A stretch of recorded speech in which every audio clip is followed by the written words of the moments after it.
Hello. Today I'm going to talk with you about Kwanzaa, which is an Pan-African American holiday. We're going to go through 5 sections talking about what is Kwanzaa. Then we're going to talk about a brief history of Kwanzaa.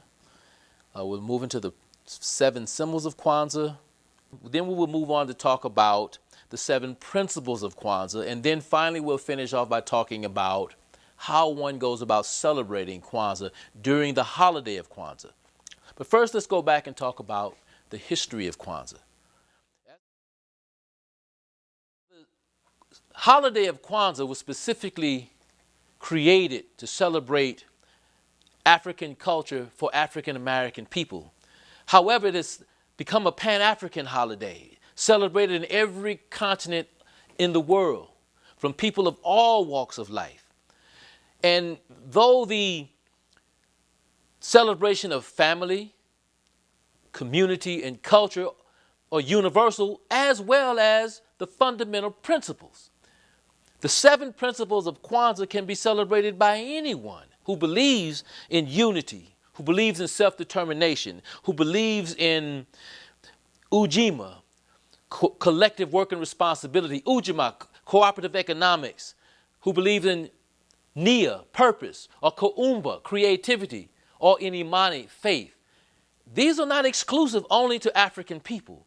These are universal principles. However, in the creation of Kwanzaa, we needed, as an African and an African American people, a set of core principles to bring us together, to be us, to be a we. This is one of the primary benefits of Kwanzaa.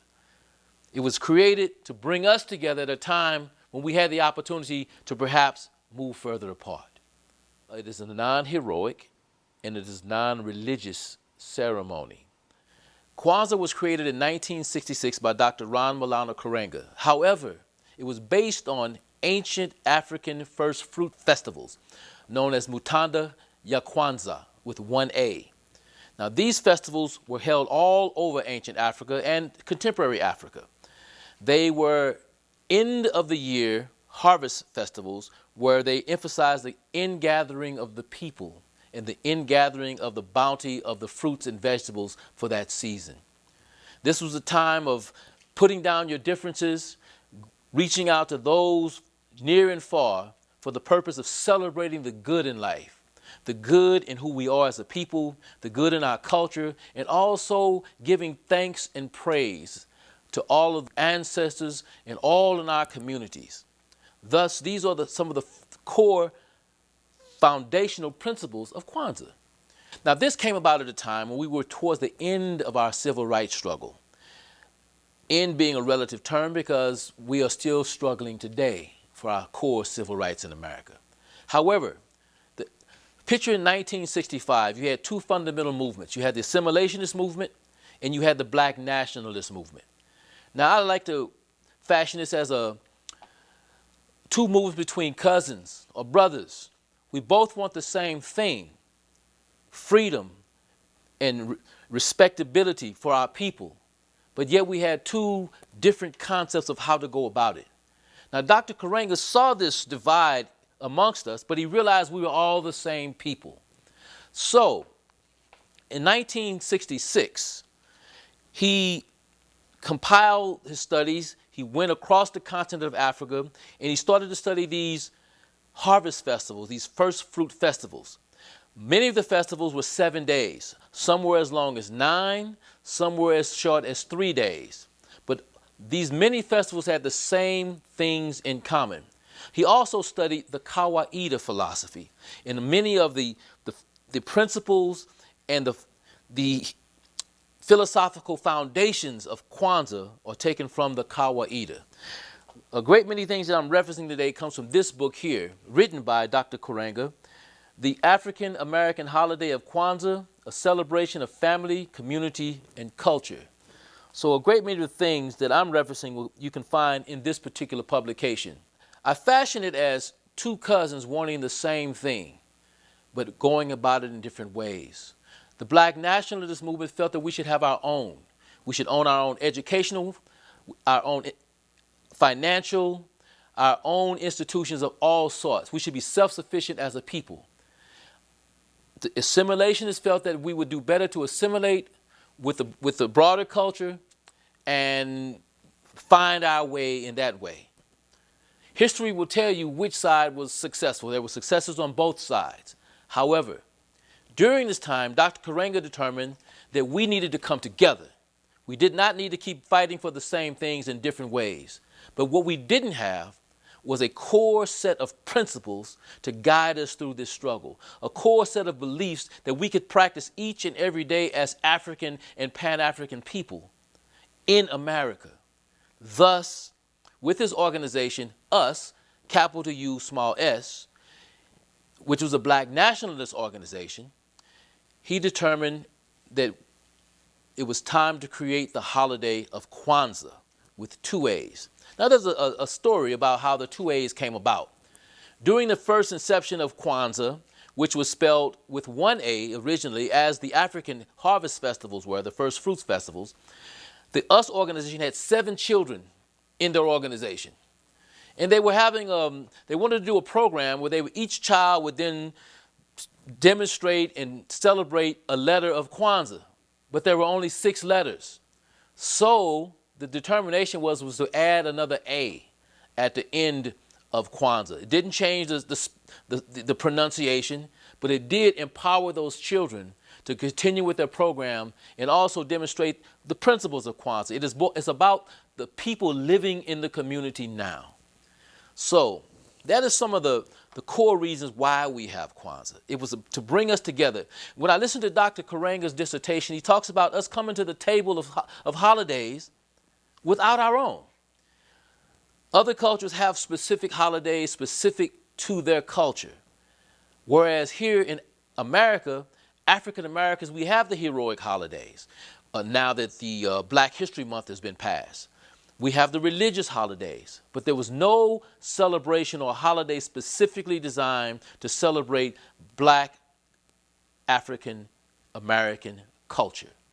Thus, Kwanzaa.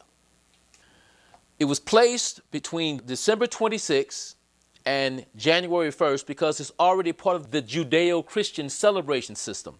You have Hanukkah, you have Christmas. All of these celebrations are going on at the same time. Also, it enables us to close out one year. And in the spirit of Umoja, which is the first principle of Kwanzaa, unity, we ingather the people. We put down our differences. We kind of close out all of the business of the last year. We give thanks for surviving and prospering, and we move forward for the next year. So that is the reason why we have Kwanzaa.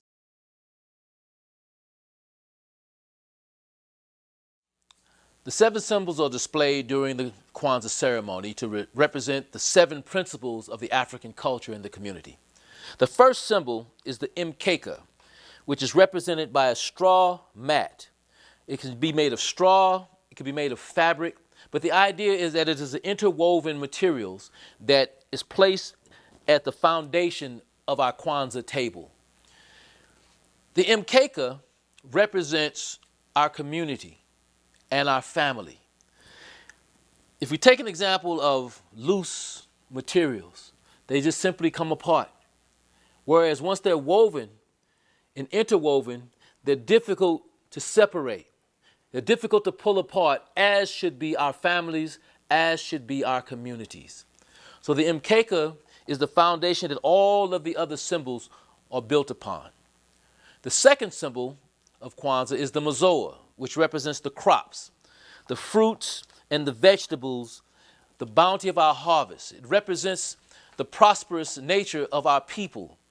And it gives us a reason to come together to gather these gifts and to celebrate them as part of this Kwanzaa season. Also in a harvest, everyone comes together. The ingathering of the people is also symbolic of the harvest of the fruits and vegetables. We come together to celebrate and prosper together. The third symbol is the kinara, which is the candle holder.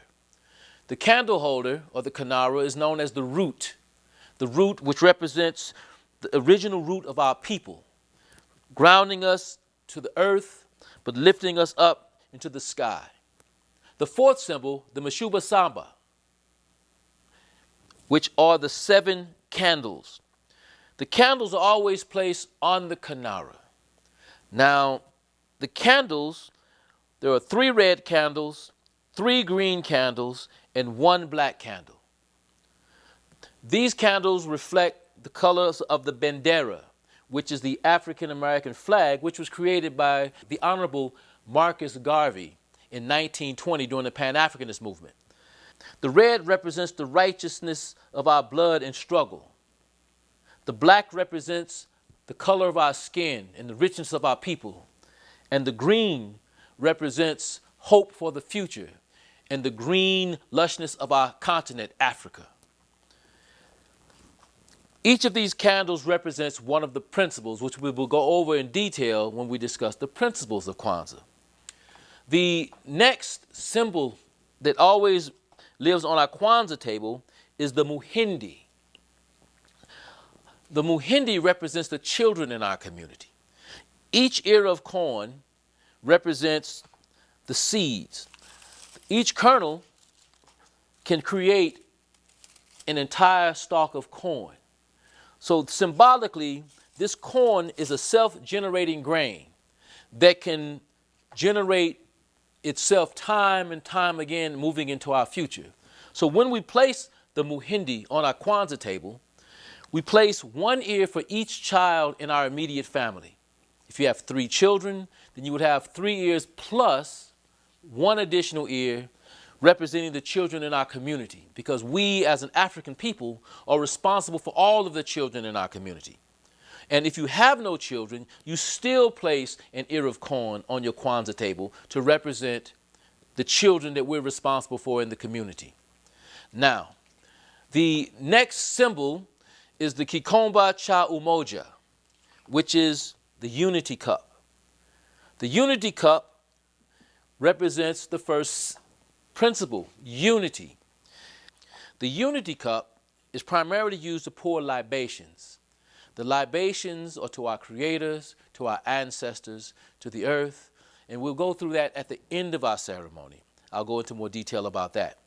But it's to give reverence and honor to those who have gone before us as part of our Kwanzaa ceremony. The last of the symbols on our Kwanzaa table are the Zawadi. Zawadi are gifts. Gifts are generally given to the children in your family. They're given for deeds and efforts that have been achieved throughout the year that were agreed upon by the parents with the child. So it's a very conscious gifting. The gifts are designed to reward the child for having a goal and working towards that goal and achieving it. They're never done in secret. They're not intended to be some secret thing that you spring on the child from some mysterious place. It is always understood that this gift has come from the work of the parents and also the work of the child working towards a goal. Now, in traditional gifting, one of the gifts that is always given is a book, which emphasizes the education of our community through our children and the continuing value of education of our children. Another thing that is always given would be an African or African American heritage gift. This would be a gift of perhaps a picture of Dr. Martin Luther King, or a speech, or something from Malcolm X, or any of our heroic figures that you would want to emulate in your child's life, or want them to emulate and then have a reference of. It could also be an African art piece or a poem or. Now, saying that, Kwanzaa was also placed after Christmas. So if you desire to give your child a gift that perhaps would come from the more commercial side of gifting, those gifts go on sale the day after Christmas. So you may want to consider, if a child needs to have that type of gift, or you want to give them that would be the time to gift them during this Kwanzaa period. Some of the gifts can be given at each night of Kwanzaa or during the Karamu, which is the ending feast of Kwanzaa. We'll go through that as we get to that part of the ceremony. Now that covers the 7 symbols of Kwanzaa. Next, we're going to move into the 7 principles of Kwanzaa. The Nguzo Saba, the 7 principles of Kwanzaa, 7 principles in Nguzo Saba, which represent the values of family, community, and culture for Africans and people of African descent to live by. The principles were developed by Kwanzaa founder Dr. Malanda Karenga based on the Kawaida philosophy. It's fascinating. I was very fortunate to hear Dr. Karenga give a speech on Kwanzaa in the late 90s during one of the ceremonies here in Las Vegas. However, what I'm about to say, it pales in comparison to how he really expresses and explains the true history and the meanings of Kwanzaa and how these symbols come about. But that being said, the 7 principles go with each of the 7 candles. The first of the principles is umoja, which is unity. All of the symbols have both African and American names or English names. The first symbol being unity. Joining together as a family, a community, and a race. Unity is a principle that we need in order to continue our struggle. As a family, as a community, in order to continue our culture, we must agree to be us, to be with each other on the same accord. Thus, the first principle of Kwanzaa is umoja, which is unity. The second principle is kujichagulia, self-determination. It means that you have responsibilities for one's own future, for naming yourself, for determining what it is that you want to do in this life. When I spoke earlier about the Black nationalist movement, Kwanzaa came out of that time when we had what we call the back to black. People were reaching out and getting the African fabrics. They were wearing the Afro hairdos, hairstyles. We went with, people were renaming themselves to reach back for those African names. This was all an attempt to get back to that core African self. When Dr. Karenga talks about the holiday of Kwanzaa, he says we're coming to the table with our own. We no longer have to come to the table of holidays without something to represent who we are as a people. And part of that back to black movement was saying we were the first people. We were the first people to stand up. We were the first people to have language. We were the first people. We should not have a back seat in history. So during Kwanzaa, we go back and we find that history. We celebrate the great many contributions that we have made throughout all of time. We do not have to take a back seat to any culture or any people when it comes to being proud of who we are. We have the right to self-determine what we learn and then how we will use that knowledge to advance our culture, our families, and build stronger communities. The next symbol, the next principle is Ujima, which is collective work and responsibility. Building the communities together and solving any problems as a group. That's important. That's very important that we, on the family level, understand that each person in the family, no matter how young or old, babies may be exempt for a while, but once they know, then they have to know that they're a part of what has to go on in that family. The collective work and responsibility so that each person contributes something to make this family grow. This same principle then overflows into the broader community. We, as members of a community, we must become a part of our organizations. We must become a part of our institutions. We must become a part of our neighborhoods. I grew up at a time when we had neighborhoods before they took the neighbor off and everything just became a hood. No. We must know the people around us, become supportive in the communities that we live, which leads us into the next principle, the fourth principle, which is Ujamaa, cooperative economics. This is a community building and profit Our community should be built and profit from our own labors, from our own businesses. We have to support those who step out to be entrepreneurs, those who have skills that they are developing. We have to be able to support them in their endeavors. The monies that we generate in our communities have to circulate. Now, it's not saying that you can get everything in your immediate area, but when you find someone who is a business or an entrepreneur that we can support, it is our responsibility to support them in that endeavor so that those communities can prosper, so that those businesses can prosper, so that our children will not have to go as beggars looking for jobs, but we can have those opportunities for them, those expert and professional opportunities that they are being educated to do. This is a part of what we have to do in Ujamaa, cooperative economics, to build our families, to build our communities, to build our culture, which, as you may notice, is the constant refrain for why we have Kwanzaa. It is a celebration of those three fundamental practices: reverence for our people, support for our families, culture, and our community. The fifth principle, Nia, purpose. The goal of working together to build our communities, to further the African culture and our people. Our purpose is important. I like to make the distinction between a job and your work. And I make this distinction because I think that speaks to purpose. A lot of times we get angry at our jobs, thinking that we're angry at our work. Well, we may not even be engaged in our true work.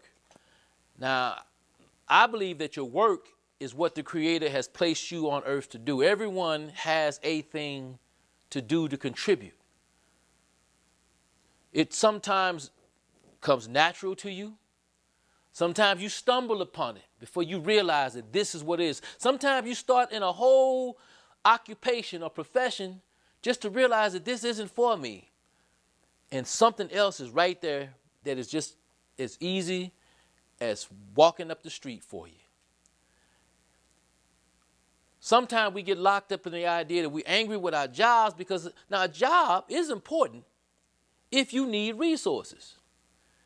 If you're not generating the resources by doing what would be your work, then you need to do something to do that, but don't get them twisted. Don't make the mistake of thinking that when you go to your job, if you are a doctor and you are not doctoring and you're like working someplace else to make your ends meet, then you're doing your job, but you're not doing your work. If you're a writer or a dancer or chef or busboy, whatever your station, your work in life is, ultimately that is what you need to discover for yourself and to do. Because that's what's going to make you get up early. That's what's going to make you stay up and study longer and study harder. That's what's going to make you do what is necessary because it fulfills you. It makes you who you are. The jobs sometimes can become your work. Sometimes they are one and the same. A doctor who is doctoring, that's his job, that's his work. A singer who is singing, that's his job, that's his work. But you want to know what your purpose is in life so that you become aligned with that thing that you are here to do. And it is a life search. And if you are unhappy or unfulfilled in these moments, then you still need to search until you discover that thing, that gift that the Creator has placed you here to do. The next principle is kuumba, creativity. Using new ideas to create a more beautiful and successful community. Now, initially, most people will want to think of kuumba as being songs and dances. And there's nothing wrong with having a joyful expression through art, and a joyful expression through song and literature and dance and visual arts. Of course, that's creative. But what we're talking about is the strengthening of our families, our community, so that our culture grows stronger. We're looking at creative ways, creative ideas of solving those problems and those concerns that we have to make things better, to make things become what we need them to be. That is what we use Kuumba for. If there's a situation that you have to solve, then collectively, as in Ujima, find creative solutions. Don't just throw in the hat. Don't say it can't happen, it can't be fixed, we can't work it out. Find ways, creative ways, to come together and solve those things and move us as a people forward. The final principle of Kwanzaa, which will be celebrated on the seventh day, is Imani, faith. It's honoring our ancestors, the traditions, and the leaders, celebrating the past triumphs over adversity. That's what the faith is. Faith is knowing that we've been in this journey, but we're not there yet. We're not at the end of the journey.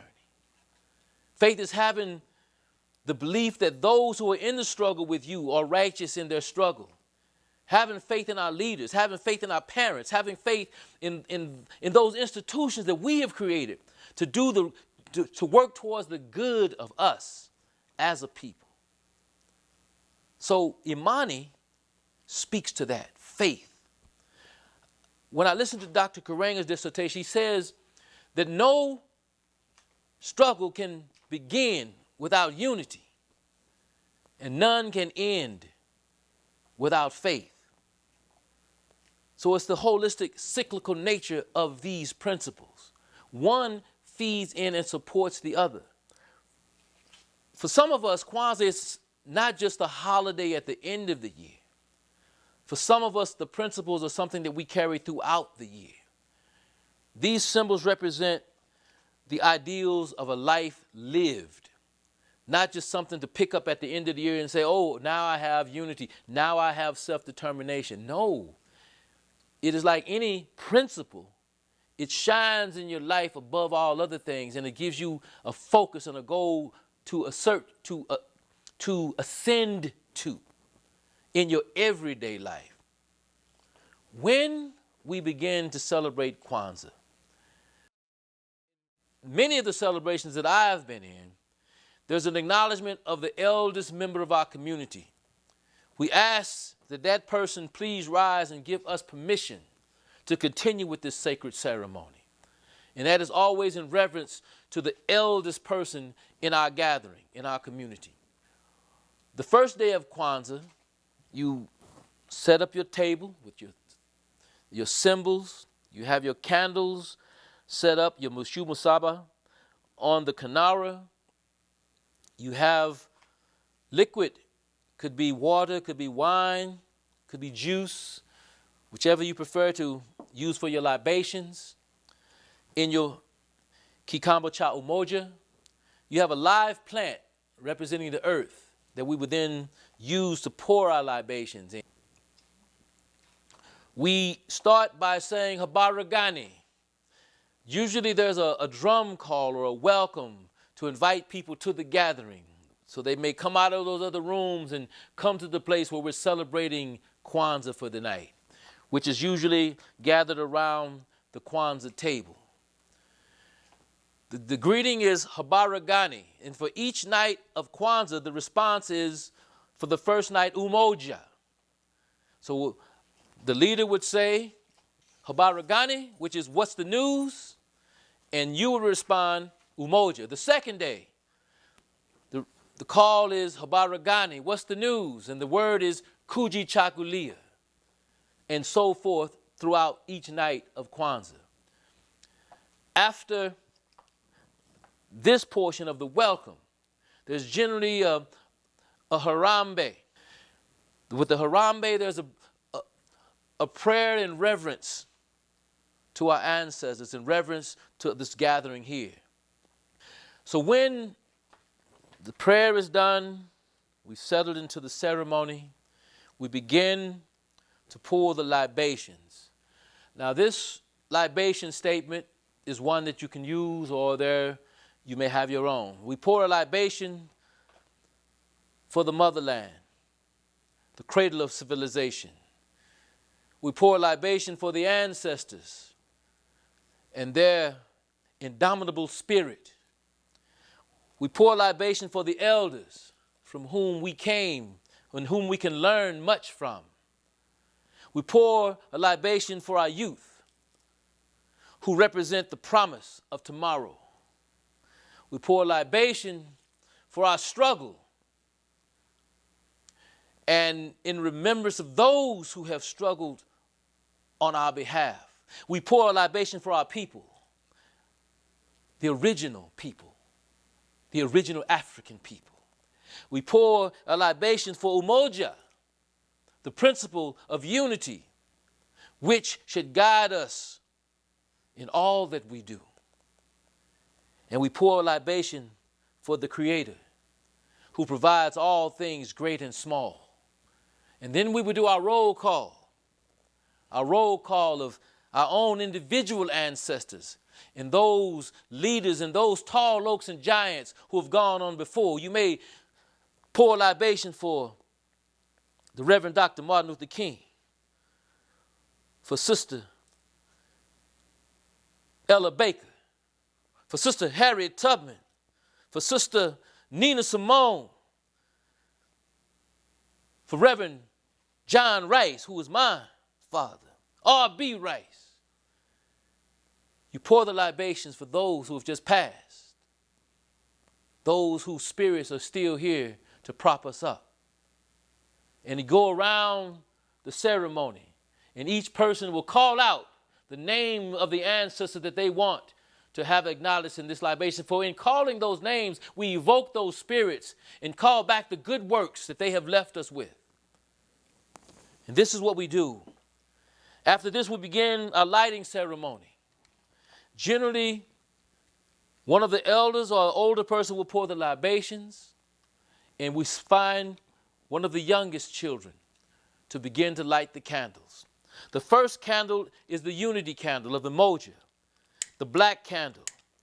It is lit, and then there may be a poem or a song or a discussion about Umoja. Many people may talk about what they feel is unity and how they can begin to express it and feel it in their lives.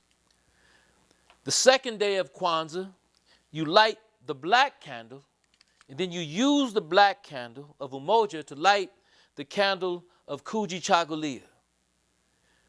You go through the entire ceremony each night of Kwanzaa. The third night, you go to the first green candle of Ujima. The fourth night, the red candle of Ujamaa. And then the fifth night, Nia, which is purpose. The sixth night, Kuumba. And then the final night of Kwanzaa. And actually, this is the seventh day of Kwanzaa, which is January 1st. As we light this candle, closing out our formal holiday of Kwanzaa, during this time, there are three kawaida questions that we ask ourselves as we close out this season of Kwanzaa. On the night of Kuumba, there's generally, or sometimes on the day of Imani, a karamu, which is a feast where it's a potluck feast where we bring in the many foods of our culture. We place them on an mkeka, and then we begin to feast all those. And then there are poems, there are songs, there's drumming, there's dancing, there's stories, there's memories to be passed down from generation to generation during this Karamu celebration, a feast. And then in that final day of reflection, before we light that final candle, we ask ourselves, who am I? Am I really who I say I am? And am I all that I ought to be? I believe Dr. Karenga described these as kawaida questions. But these are questions that as we move into our new year, to start our new cycle of life, we need to ask ourselves, am I really who I am? Or am I just fake? Am I living a life that I'm just going through the motions? When I say, am I really who I say I am? When I look at that man in the mirror, do I see who I believe myself to be? Am I doing the things, and am I all that I ought to be? These are powerful questions, not just for the beginning of the year, but every day as you practice Nia, as you practice Kuji Chagalia. Are you all that you ought to be? And these are Kwanzaa questions. So as you're going through your year, as you're going through your life, remember these principles. Practice these principles of Kwanzaa. Practice them every day. One day you may be feeling particularly creative and you say, I'm going to light my Kuumba candle. Another day you might say, oh yeah, I need to have more faith. And you light that Imani candle. And some days you just want to feel unified. And particularly during this time of year, reach out. Squash all the old anger, all the old separation from the rest of the year. Ingather. Call those people who you haven't spoken to in a while. Reach out to your elders. Reach out to those who maybe they haven't called me in 6 months. That's okay. Call them. Go by and visit when you can. Do all that you can do to strengthen your family, to strengthen your community, and these things will definitely strengthen our culture. So thank you very much. My name is Ellis Rice, and enjoy this Kwanzaa season. Peace.